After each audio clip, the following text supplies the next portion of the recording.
Rap and country aren't as different as you think, or real-world examples of how corporate influence makes things suck.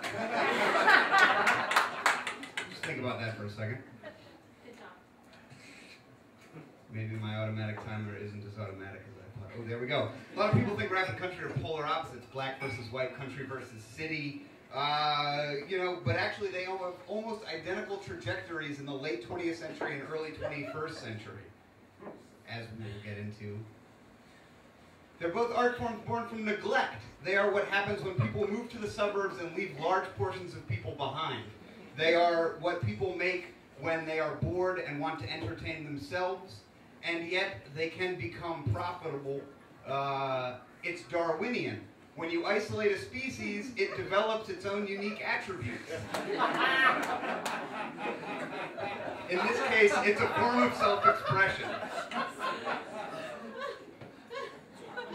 So as they grow and develop as artists, they begin to press their music that they're making as their form of self-expression onto records so that their fans can listen at home. This is a crucial aspect because their fans need to buy these records, hence an exchange of currency, which draws the interest of corporate fat cats.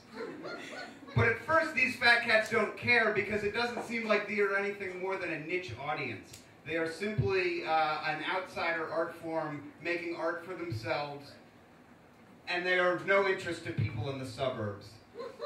There's no profit in this to the corporate fat cats because if people in the suburbs don't want to buy it with their expendable income, then it is obvious selling.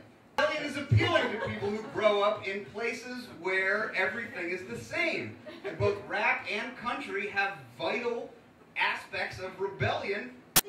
Not at all. But nobody, a hobby.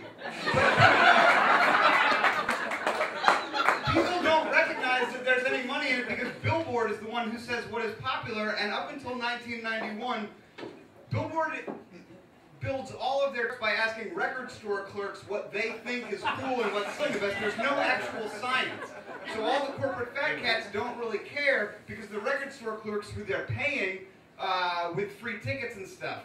So then, May 25th, 1991, Nielsen SoundScan, two mics, Michael Fine, who incidentally created exit poll, changed politics in the 1930s, they create a scientific system called the Nielsen SoundScan, which used point of sale. And immediately, rap and country go from having an 8% market share to having a 25% market share. NWA and Garth Brooks both have #1 selling albums on the pop charts within 4 months. These are, absolutely unheard of. These guys might have been... And then we have a golden era. All of this corporate money gives independent labels the ability to develop artists that they actually think are important to the genre as defined by the people who've enjoyed it all along, and we get really good creative output. But then major labels come back into it. By 1992, all 5 majors have offices in Nashville, and they're signing indie rap labels like Tommy Boy to distribute all of their products worldwide, and they begin to get their hands into exactly what it is that's going on. And what they begin to realize is that the more extreme the content is, the better it sells, because it appeals more to the suburban people who, in trying to get away from what it is that seems so ubiquitously the same, want to feel different, which means that corporate fat cats are making a lot of money.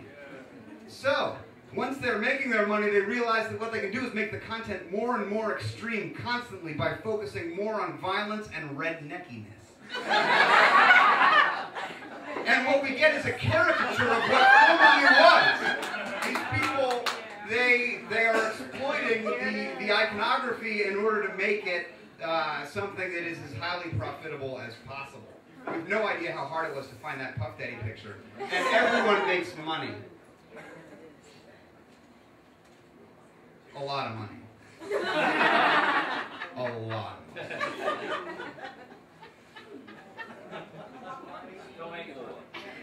So what we find is that they actually aren't as different as we think. They both start as neglected cultures. They both get co-opted by corporate influence. And then, because they're now being run by major labels, they end up being these,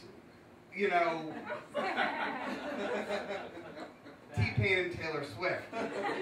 From Ice Cube and Johnny Cash to T-Pain and Taylor Swift, who collaborated on a single song that was released in June of 2009, and which to me is one of the four horsemen of the apocalypse.